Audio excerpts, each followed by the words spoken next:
Hi hello ನಮಸ್ಕಾರ ಗೆಳೆಯರೆ. ಇವತ್ತು ನಾವು ಸ್ಯಾಂಡಲ್ವುಡ್ನ ಒಂದು ಅನ್ಬಿಟೇಬಲ್ ಕ್ಲಾಸಿಕ್ ಸಿನಿಮಾದ ಬಗ್ಗೆ ಮಾತನಾಡೋಣ. ಅದೇ ಚಾಲೆಂಜ್ ಸ್ಟಾರ್ ದರ್ಶನ್ ಅವರ ಕೆರಿಯರ್ ಅನ್ನೇ ಬದಲಿಸಿದ ಸಿನಿಮಾ ಕರಿಯ. ಈ ಸಿನಿಮಾಕ್ಕೆ ಬರೋದಕ್ಕೆ ಮುಂಚೆ ಭೂಗತ ಲೋಕದ ಸಿನಿಮಾಗಳು ಅಂದರೆ ಬರೀ ಹೊಡೆದಾಟ ಅನ್ನೋ ಭ್ರಮೆ ಇತ್ತು. ಆದರೆ ನಿರ್ದೇಶಕ ಪ್ರೇಮ್ ರೌಡಿಸಮ್ ಅನ್ನೋ ಕತ್ತಲೆಯ ಪ್ರಪಂಚದಲ್ಲಿ ಒಂದು ಬೆಳ್ಳನೆಯ ಪ್ರೇಮಕತೆಯನ್ನು ಹೇಗೆ ಕಟ್ಟಿಕೊಟ್ರು.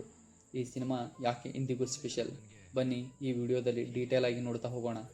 ಚಿತ್ರದ ಆರಂಭದಲ್ಲಿ ಕರಿಯನ ಆಗಮನವು ಒಂದು ಕೇವಲ ವ್ಯಕ್ತಿಯ ಪ್ರವೇಶವಲ್ಲ, ಅದು ಒಂದು ಬಿರುಗಾಳಿ ಮುನ್ಸೂಚನೆಯಂತೆ ಇರುತ್ತದೆ. ಬೆಂಗಳೂರಿನ ಕತ್ತಲೆಯ ಆವರಿಸಿದ ಗಲ್ಲಿಗಳು ಮತ್ತು ಮಳೆಯ ವಾತಾವರಣವು ಕರಿಯನ ಕಠೋರ ಬದುಕಿಗೆ ಹಿನ್ನೆಲೆಯಾಗಿ ನಿಲ್ಲುತ್ತವೆ. ಕರಿಯ ತೆರೆಯ ಮೇಲೆ ಕಾಣಿಸಿಕೊಳ್ಳುವ ಮೊದಲೇ ಅವನ ಹೆಸರನ್ನು ಕೇಳಿ ಶತ್ರುಗಳ ಎದೆಯಲ್ಲಿ ನಡುಕು ಶುರುವಾಗುವುದನ್ನು ನಿರ್ದೇಶಕರು ಅದ್ಭುತವಾಗಿ ತೋರಿಸಿದ್ದಾರೆ. ಅವನ ನಡಿಗೆಯಲ್ಲಿ ಒಂದು ರೀತಿಯ ಗಾಂಭೀರ್ಯ ಮತ್ತು ದರ್ಪವಿದ್ದು ಅದು ಅವನ ಆ ಏರಿಯಾದ ಅಧಿಪತಿ ಎಂಬುದನ್ನು ಸಾಬೀತುಪಡಿಸುತ್ತದೆ.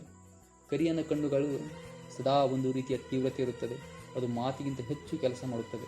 ಅವನು ಧರಿಸುವ ಸರಳ ಉಡುಗೆ ಮತ್ತು ಅವನ ರಗಡ್ ಲುಕ್ ಅಂದಿನ ಕಾಲದ ಯುವಕರಲ್ಲಿ ದೊಡ್ಡ ಕ್ರೇಜ್ ಸೃಷ್ಟಿಸಿತ್ತು. ಕರಿಯನ ಎಂಟ್ರಿ ದೃಶ್ಯದಲ್ಲಿ ಬರುವ ಹಿನ್ನೆಲೆ ಸಂಗೀತವು ಪ್ರೇಕ್ಷಕರಿಗೆ ರೋಮಾಂಚನ ಉಂಟು ಮಾಡುತ್ತಿದೆ. ಅವನು ಮಚ್ಚು ಹಿಡಿದು ನಿಂತರೆ ಸಾಕ್ಷಾತ್ ಕಾಲಭೈರವನೇ ಬಂದಂತೆ ಕಾಣುತ್ತಾನೆ ಎಂಬುದು ಅಭಿಮಾನಿಗಳ ನಂಬಿಕೆ. ಕರಿಯ ಅನ್ಯಾಯದ ವಿರುದ್ಧ ಸಿಡಿಯುವ ಕೆಂಡದಂತಿದ್ದರೂ ತನ್ನವರನ್ನು ರಕ್ಷಿಸುವಲ್ಲಿ ತಾಯಿಯಂಥ ಮೃದುತ್ವವನ್ನು ಹೊಂದಿದ್ದಾನೆ. ಈ ಕತೆ ಶುರುವಾಗುವುದೇ ಬೆಂಗಳೂರಿನ ಅಡ್ಡೆಗಳಿಂದ. ಇಲ್ಲಿ ಕರಿಯ ಒಬ್ಬ ಸಾಮಾನ್ಯ ರೌಡಿಯಲ್ಲ, ಅವನು ತನ್ನ ಬಾಸ್ಗೆ ಅತ್ಯಂತ ನಿಷ್ಠಾವಂತ ಆಳು. ಕರಿಯನಿಗೆ ತನ್ನ ಗುಂಪು, ತನ್ನ ಏರಿಯಾ ಅಂದರೆ ಪ್ರಾಣ. ಆದರೆ ಕರಿಯನ ಜೀವನದಲ್ಲಿ ಬದಲಾವಣೆ ತರೋದು ನಾಯಕಿ ಚಂದು. ಒಬ್ಬ ರೌಡಿ ಅಂದರೆ ಸಮಾಜಕ್ಕೆ ಭಯ ಇರಬಹುದು, ಆದರೆ ಅವನ ಒಳಗೂ ಒಬ್ಬ ಮನುಷ್ಯ ಇದ್ದಾನೆ ಅನ್ನೋದನ್ನು ಈ ಸಿನಿಮಾಕ್ಕೆ ತೋರಿಸುತ್ತೆ. ಕರಿಯ ಮೌನವಾಗಿ ಚಂದುವನ್ನು ಪ್ರೀತಿಸುವ ರೀತಿ ಅವಳಿಗಾಗಿ ಅವನು ತನ್ನ ರೌಡಿಸಮ್ ಪ್ರಪಂಚವನ್ನೇ ಮರೆಯೋಕೆ ಪ್ರಯತ್ನಿಸೋದು ಈ ಸಿನಿಮಾದ ಹೈಲೈಟ್ಸ್. ಕರಿಯ ಸಿನಿಮಾದ ಅತಿ ದೊಡ್ಡ ವಿಶೇಷತೆ ಎಂದರೆ ಅದು ಸ್ಯಾಂಡಲ್ವುಡ್ನಲ್ಲಿ ಸೃಷ್ಟಿಸಿದ ನೈಜತೆಯ ಕ್ರಾಂತಿ. ಈ ಚಿತ್ರದ ಚಿತ್ರೀಕರಣಕ್ಕಾಗಿ ನಿರ್ದೇಶಕ ಪ್ರೇಮ್ ಅವರು ಯಾವುದೇ ಕೃತಕ ಸೆಟ್ಗಳನ್ನು ಬಳಸದೆ ಬೆಂಗಳೂರಲ್ಲಿ ಅಸಲಿ ಗಲ್ಲಿಗಳಲ್ಲಿ ಕ್ಯಾಮ್ರಾ ಹಿಡಿದು ನಿಂತಿದ್ದರು. ಅಂದಿನ ಕಾಲದ ಬೆಂಗಳೂರಿನ ಭೂಗತ ಲೋಕದ ಕರಾಳ ಮುಖವನ್ನು ಈ ಸಿನಿಮಾ ಇದ್ದದ್ದು ಇದ್ದಂತೆ ಪರದೆಯ ಮೇಲೆ ಬಿಂಬಿಸಿತು.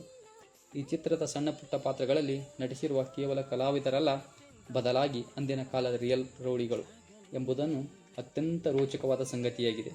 ರೌಡಿಸಮ್ ಪ್ರಪಂಚದ ರಕ್ತಸಿಕ್ತ ಅಧ್ಯಾಯಗಳನ್ನು ಮತ್ತು ಅವರ ಜೀವನದ ಸಂಘರ್ಷಗಳನ್ನು ಯಾವುದೇ ಅತಿಶಯೋಕ್ತಿ ಇಲ್ಲದೆ ತೋರಿಸಲಾಗಿದೆ.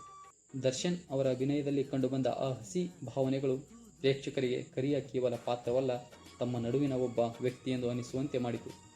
ಚಿತ್ರದಲ್ಲಿ ಬಳಸಲಾದ ಮಚ್ಚು, ಲಾಂಗೋಗಳ ಶಬ್ದ ಮತ್ತು ಆ ಕಾಲದ ಬೆಂಗಳೂರಿನ ಸಂಸ್ಕೃತಿಗೆ ಸಿನಿಮಾಗೆ ಒಂದು ವಿಭಿನ್ನ ಮೆರುಗನ್ನು ನೀಡಿತು. ಗುರು ಕಿರಣ್ ಅವರ ಸಂಗೀತ ಈ ಚಿತ್ರದ ಬೆನ್ನೆಲುಬು. ಪ್ರತಿ ಹಾಡು ಕೂಡ ಕಥೆಯ ಹರಿವಿಗಾಗಿ ಪೂರಕವಾಗಿ ಮೂಡಿಬಂದಿದೆ. ಎಲ್ಲಿಂದವೋ ಒಂದಾದವಿ ಊದು ಎಂಬ ಹಾಡು ರೌಡಿಯೊಬ್ಬನ ಒಳಗಿನ ಏಕಾಂತ ಮತ್ತು ಮೌನವನ್ನು ಅತ್ಯಂತ ಮರ್ಮಘಾತವಾಗಿ ಚಿತ್ರಿಸಿದೆ. ಮಾಸ್ ಪ್ರೇಕ್ಷಕರಿಗೆ ಮಾತ್ರವಲ್ಲದೆ ಕ್ಲಾಸ್ ಪ್ರೇಕ್ಷಕರಿಗೂ ಇಷ್ಟವಾಗುವಂತೆ ಪ್ರೇಮಕತೆಯನ್ನು ಪೋಣಿಸಿದ್ದು ಈ ಚಿತ್ರದ ಹೆಗ್ಗಳಿಕೆ. ಕೊನೆಯದಾಗಿ ಹೇಳಬೇಕೆಂದರೆ ಕರಿಯ ಸಿನಿಮಾ ನಿಮಗೆ ಕಲಿಸುವುದು ಇಷ್ಟೇ: ಹಿಂಸೆಯ ಹಾದಿ ಯಾವತ್ತೂ ಸುಖ ಕೊಡಲ್ಲ. ಒಬ್ಬ ವ್ಯಕ್ತಿ ಎಷ್ಟೇ ಪವರ್ಫುಲ್ ಆಗಿದ್ದರೂ ಪ್ರೀತಿ ಮತ್ತು ಸಮಾಜದ ಮುಂದೆ ಅವನು ಅಸಹಾಯಕನಾಗುತ್ತಾನೆ. ಕನ್ನಡಿಗರ ಎದೆಯಲ್ಲಿ ಕರಿಯ ಇಂದಿಗೂ ಅಚ್ಚಳಿಯದೆ ಉಳಿದಿದ್ದಾನೆ ಅಂದರೆ ಅದಕ್ಕೆ ಕಾರಣ ಆ ಸಿನಿಮಾದ ಪ್ರಾಮಾಣಿಕತೆ. ನಿಮಗೆ ಈ ಸಿನಿಮಾ ಇಷ್ಟವಾದ ದೃಶ್ಯ ಯಾವುದು ಕಮೆಂಟ್ ಮಾಡಿ ತಿಳಿಸಿ. ವಿಡಿಯೋ ಇಷ್ಟವಾಗಿದ್ದರೆ ಲೈಕ್ ಮಾಡಿ, ಶೇರ್ ಮಾಡಿ. ಮುಂದಿನ ವಿಡಿಯೋದಲ್ಲಿ ಮತ್ತೊಂದು ಸಿನಿಮಾದ ಕಥೆಯೊಂದಿಗೆ ಭೇಟಿಯಾಗೋಣ. ಧನ್ಯವಾದಗಳು.